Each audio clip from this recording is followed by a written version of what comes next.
20 packet पाउने जग्गामा 6 packet पाइरहेको छ। यो सही हो? यो जिटिए चेयरम्यान सरले बताइदिनु पर्यो नि, यो सही हो? एउटा घरमा 20 प्याकेट आटा पाउँदैछन्, 6 किलो पाइरहेको छ। एउटा घरमा 64 केजी चामल पाउँदैछन्, 30 केजी चामल पाइरहेको छ। यो चाहिँ सही हो? यो खोज्नेलाई तपाईँले केस गर्ने? एकदमै दुखेको छ हामीलाई यो चाहिँ। कि तल त्यो हवाई चप्पल लगाएर हिँड्नेले नै सरकार गठन गरेको हुन्छ भोलिको दिनमा है। त्यही व्यक्ति हो तपाईँलाई भोट दिएर चाहिँ आज जिटिएको कुर्सीमा राखेको। अनि त्यही व्यक्तिको निम्ति चाहिँ 2-4 शब्द चाहिँ तपाईँले सोचेर बोलिदिनु भएको चाहिँ अति उत्तम हुने थियो जस्तो चाहिँ मलाई एउटा भान पनि भएको छ सर। डिपार्टमेन्टले अन्धो त छैन, अन्धो छ। डिपार्टमेन्टलाई 4 साल भइसक्यो, जिटिए अन्धो छ। यत्रो साल चाहिँ पाहाडमा रासिन कम्ती पाइँदैछ भन्दाखेरि चाहिँ डिपार्टमेन्टमा जिटिए कहाँ थियो? त्यति बेला कहाँ हुनुहुन्थ्यो? उनीहरू त संवैधानिक हिसाबले जानु पर्थ्यो त। जिटिएबाट चाहिँ तल फुड एन्ड सप्लाईमा मेरो जनताले रासिन किन कम्ती पाउँदैछ भनेर त काहीँ न काहीँ चेक दिनुपर्ने त, किन डिपार्टमेन्ट उहाँहरूसँग छ है। अनि अर्को कुरा, पञ्चायतको मेम्बर, प्रधान अनि समिति उहाँहरूसँग छ। अनि आज एउटा दोकानमा पञ्चायतको मेम्बर त 28% हो नि, उहाँ त एउटा इलेक्टेड पर्सन हो। उहाँलाई खटाउनुहोस्। हरेक शाखामा एक एकवटा मेम्बर त होला, हरेक शाखामा एक एकवटा दोकान त होला। उहाँको मेम्बरलाई त्यहाँ पठाउनुहोस् आधिकारिक रूपमा।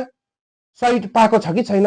उहाँले त्यसरी खटाएन हामी जस्तो सोसियल एक्टिभिस्टहरू त जन्मिने त पाहाडमा जन्मिन्थेन।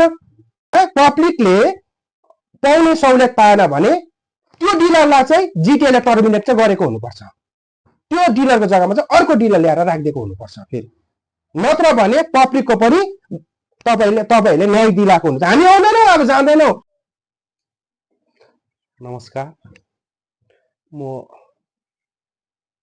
नयाँ एनजिओको core committee member Govind Tamang लगायत जनताको आवाजको कोअर्डिनेटर, अनि मेरो साथमा हुनुहुन्छ जनताको आवाजको कोअर्डिनेटर विकास रामन धामुज्यू, अनि हाम्रा सञ्जीव भाइ, सरोज सागर राई अनि विजय राई।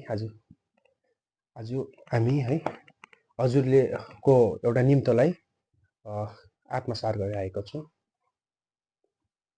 यो जुन चाहिँ रासन विषय सम्बन्धी अहिले धेरै ठुलो उताउ चढाउको कुराहरू हामी देखिरहेका छौँ। अनि यस विषयलाई त अहिले हाम्रो जिटिए चिफले पनि पूर्ण रूपमा उहाँ पनि संलग्न भएको हामी देखिन्छ। र यो रासनको विषयमा चाहिँ अहिले एडमिनिस्ट्रेसनले नै यसलाई हेर्नुपर्छ।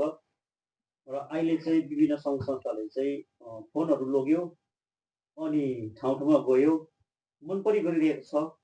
अनि यस्तोहरू चाहिँ कुनै पनि आधिकारिक रूपमा चाहिँ आधिकारिक रूपमा चाहिँ होइन भने चाहिँ यी व्यक्तिहरूलाई चाहिँ एफआइआर गरिदिनु भनेर हिजोको मिटिङमा हामीले डिलरलाई आह्वान गरिरहेको थियौँ।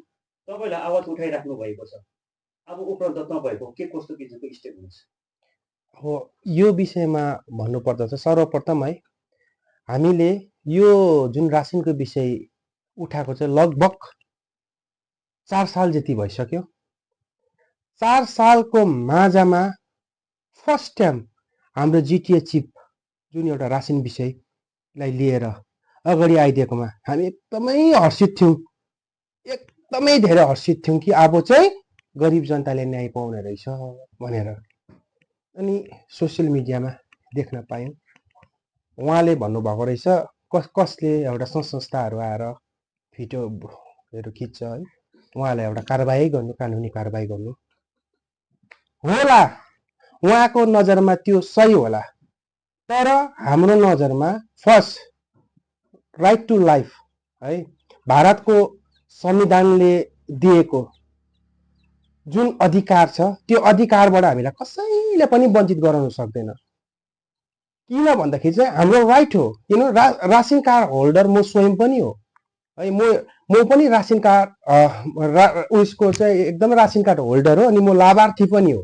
मैले पनि रासिन पाइरहेको छु। हेर्नुहोस्, यो हाम्रो अधिकार हो। अनि उहाँले भन्नुहुन्छ त गणतन्त्र उहाँले ल्याएको अरे।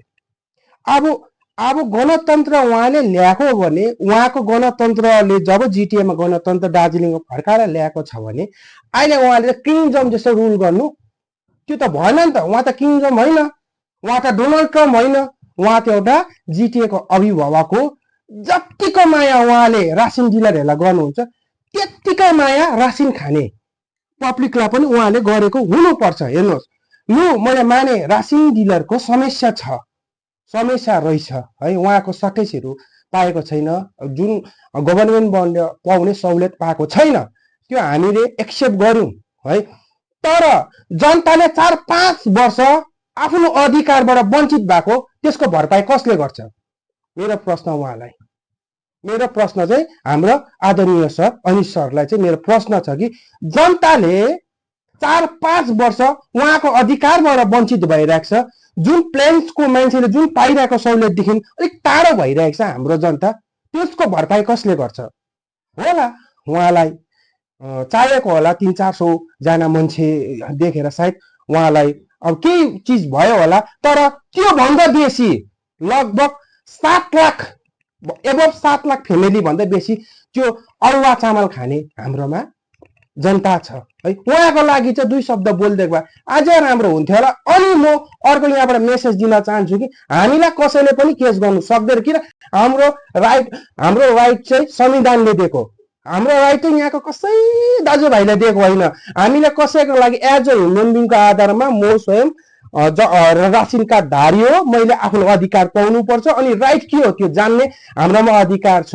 अनि उहाँलाई एउटा कुरो पनि छ कि कुन चाहिँ विषयमा चाहिँ रासिन खोज्दाखेरि चाहिँ केस गर्छ, कुन चाहिँ धारा अनुसार चाहिँ हामीलाई केस गर्छ, त्यो पनि उहाँले स्पष्ट बताइदिएको भए चाहिँ धेरै राम्रो हुन्थ्यो पब्लिकलाई।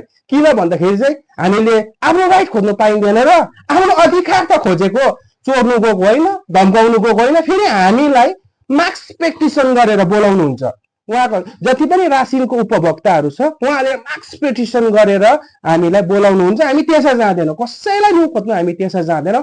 मार्क्स पेटिसनको आधारमा हाम्रो रासिन कति हो, हाम्रो स्केल कति हो भनेर एउटा अवेरनेसको लागि मात्रै हामीलाई बोलाएको हुन्छ। हामी गएर त्यहाँ केही त्यस्तो कुरा गर्दैन, कसैलाई चोर कसैलाई पार्दैनौँ पनि, तर पब्लिकको राइट चाहिँ यो हो भनेर जनाइदिन्छु। त्यो चाहिँ हाम्रो अधिकार हो, त्यो चाहिँ कसले दिएको?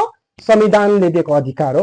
संविधानदेखि हामी बाहिर जाँदैनौँ, संविधानदेखि भित्रै बसेर हाम्रो राइट हामी खोजेकै हुन्छौँ, पब्लिकको राइट हामी खोजेकै हुन्छौँ। जे गरोस् यसमा हाम्रो केही छैन। के गर्नुहुन्छ त? अब फेरि रासिन वितरण हुन थाल्यो, तपाईँहरू ठाउँ ठाउँमा गएर जति तपाईँहरूलाई बोलाएको खण्डमा पुगेर जनताले पाउनुपर्ने रासनको विषयमा तपाईँहरू बताउनुहुन्छ? एकदमै हामीलाई जब कि उपभोक्ताले मार्क्स पेटिसन साइट हामीलाई बोलायो भने हामी जानेछौँ। अनि अब चाहिँ हामी चाहिँ रासिन उहाँले भन्नुहोस् चेयरम्यान साहबले केस गर्नु भने अब हामी चाहिँ रासिन दोकान जाँदैनौँ। रासिन कम्ती दियो भने सिधै उपभोक्तालाई ल्याएर चाहिँ स्थानीय थानामा गएर चाहिँ कम्प्लेन गर्छौँ कि हाम्रो रासिन चाहिँ यहाँबाट कहाँ गएको छ भनेर। त्यो चाहिँ हामीलाई चाहिँ जवाब चाहिँ अब हामी थानामा माग्छौँ।